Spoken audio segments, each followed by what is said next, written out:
Selamat siang sahabat Lintas Family TV dimanapun Anda berada. Kembali kami hadir di hari ini untuk mengulas isu-isu menarik yang lagi viral di media-media sosial, ataupun untuk membahas dan berdiskusi tentang laporan-laporan masyarakat yang datang ke kantor hukum kami untuk mendapat satu pencerahan ataupun untuk penanganan satu permasalahan hukum dalam rangka memberikan rasa keadilan kepada masyarakat yang merasa hak-haknya diabaikan oleh negara. Tetapi sebelum kami lanjutkan ulasan ini, jangan lupa like, subscribe, dan komen konten-konten Lintas Family TV, biar kami akan tetap eksis untuk mengulas isu-isu menarik dan tentu akan menghebohkan. Baiklah sahabat Lintas Family TV, hari ini kami akan mengulas tentang siapa yang menjual Pulau Tandur di Kelurahan Pulau Kasu, Kecamatan Belakang Padang, Kota Batam. Baru-baru ini atau beberapa hari yang lalu, kami didatangi oleh beberapa orang masyarakat yang mana orang-orang ini tadinya tinggal dan menetap di atas Pulau Tandur sejak tahun 1960-an.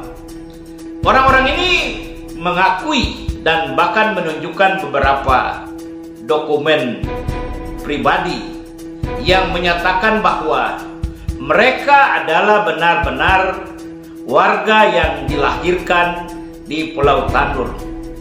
Mereka adalah sebagian kecil dari masyarakat Kelurahan Pulau Kasu sekarang, ahli waris anak beranak dari orang tua yang bernama Bapak Sinawi yang memiliki 5 orang anak dan beberapa kerabat. Mereka sejak tahun 1960-an benar-benar sudah mengelola Pulau Tandur, dari menanam pohon-pohon, tinggal di Pulau Tandur, membesarkan anak-anaknya di sana, sampai dengan tahun 2007 ketika istri Bapak Sunawi meninggal di Pulau Tandur. Kemudian oleh dan karena anak-anaknya sudah beranjak dewasa, maka Bapak Sunawi karena usia yang sudah tua tidak mungkin diizinkan oleh anak-anaknya untuk tinggal di Pulau Tandur. Lalu ketika saya sebagai advokat bertanya kepada keluarga Bapak Sinawi, apakah keluarga besar Bapak Sinawi sudah memiliki sertifikat sebagai bukti kepemilikan tanah di atas Pulau Tandur? Dengan jujur mereka mengakui bahwa mereka belum memiliki surat sertifikat sebagai bukti kepemilikan lahan di atas Pulau Tandur. Tetapi pada tahun 1996, berdasarkan petunjuk daripada Kepala Desa Pulau Kasu dan Camat Belakang Padang yang bertugas pada saat itu, maka tanah di Pulau Tandur diukur secara menyeluruh. Kemudian diterbitkan surat keterangan tanah untuk permohonan hak sebanyak 10 surat kepada anak beranak Bapak Sinawi berserta keluarga besarnya yang berjumlah 10 surat. Dan sampai sekarang surat-surat tersebut masih dipegang oleh keluarga besar Bapak Sinawi. Sebetulnya keluarga besar Bapak Sinawi juga sudah beberapa kali datang mempertanyakan status suratnya kepada kantor Badan Pertanahan Nasional. Tetapi oleh BPN juga ada penjelasan bahwa untuk pengelolaan tanah di pulau-pulau apa baiknya diberikan atau dikelola atas nama perusahaan. Akan sangat sulit untuk menerbitkan sertifikat sekarang untuk tanah-tanah di pulau.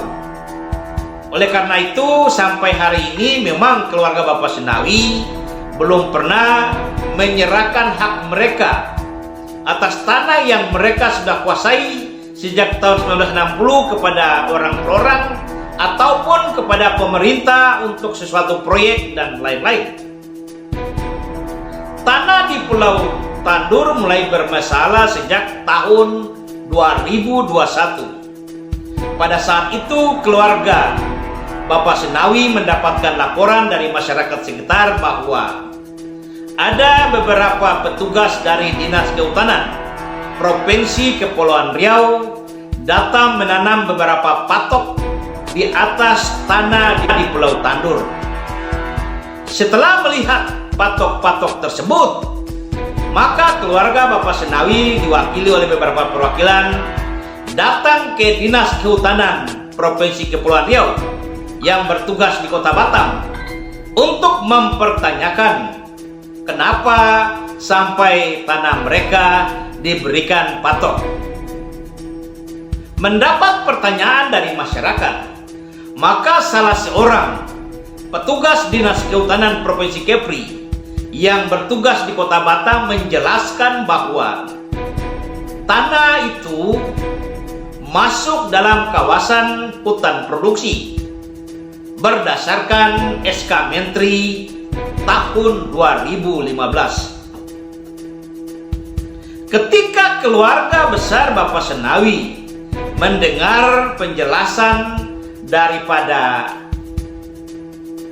Dinas Kehutanan Provinsi Kepulauan Riau yang bertugas di Kota Batam bahwa tanah tersebut masuk dalam kawasan hutan, kembali keluarga Bapak Senawi bertanya, tapi kami keluarga sudah mengelola tanah tersebut sejak tahun 1960.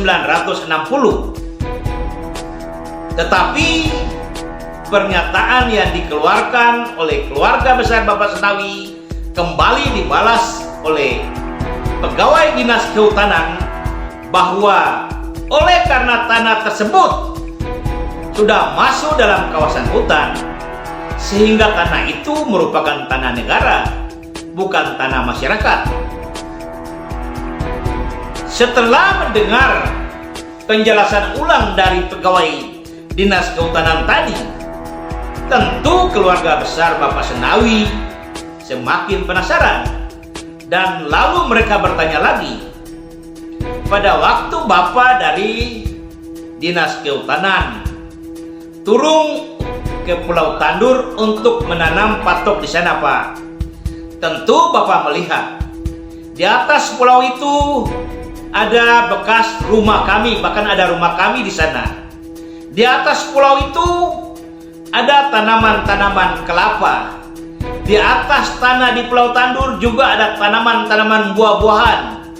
Di atas Pulau Tandur juga ada ribuan pokok tanaman karet. Itu tanaman yang kami tanamkan, Pak. Bagaimana mungkin negara bisa mengambil hak kami? Tetapi kembali sombong, penjelasan yang dikemukakan oleh keluarga Bapak Senawi dibalas dengan cetus oleh pegawai Dinas Kehutanan. Itu tetap tanah negara, bukan hak masyarakat. Mendengar penjelasan dari pegawai Dinas Kehutanan seperti ini, dapat saya simpulkan bahwa betapa angku dan egois oknum pegawai Dinas Kehutanan seperti ini. Dan saya harus pertegaskan betapa bodoh dan tidak berilmu orang oknum pegawai Dinas Kehutanan yang memberikan penjelasan kepada masyarakat seperti ini. Lebih tegas lagi saya pertegaskan bahwa betapa tidak bertanggung jawab oknum Dinas Kehutanan yang memberikan penjelasan kepada keluarga besar Bapak Senawi seperti ini. Tanah milik negara dan tanah negara. Tanah milik negara dan tanah negara merupakan dua hal yang harus dipisahkan. Rumusannya yang jelas harus kita mulai dari pasal 33 Undang-Undang Dasar Negara Republik Indonesia tahun 1945. Bumi, air, kekayaan alam yang terkandung di dalamnya dikuasai oleh negara dan dimanfaatkan sebesar-besarnya untuk kemakmuran rakyat. Hal tentang dikuasai oleh negara telah dipertegaskan dalam pasal 2 Undang-Undang Nomor 5 Tahun 1960 tentang pokok-pokok agraria atau upah. Dalam hal ini, hal-hal tentang kekuasaan negara adalah bukan berarti negara dapat mengambil tanah-tanah yang sudah dikuasai oleh masyarakat. Bukan berarti ada oknum ataupun pejabat pada tingkat daerah seenaknya saja dapat mengambil tanah-tanah milik rakyat, tanah-tanah yang sudah dikuasai oleh rakyat atas nama negara. Hal tentang kekuasaan negara memberikan mandat kepada negara, dalam hal ini pemerintah, sebagai organisasi terbesar tertinggi di dalam negara Republik Indonesia untuk mengatur hubungan-hubungan hukum antara tanah dengan lembaga-lembaga, antara tanah dengan orang-orang, untuk mengatur fungsi dan tata kelola tanah. Jadi tidak berarti Dinas Kehutanan Provinsi Kepri dapat seenaknya saja mengambil hak-hak masyarakat untuk dimasukkan sebagai kawasan hutan.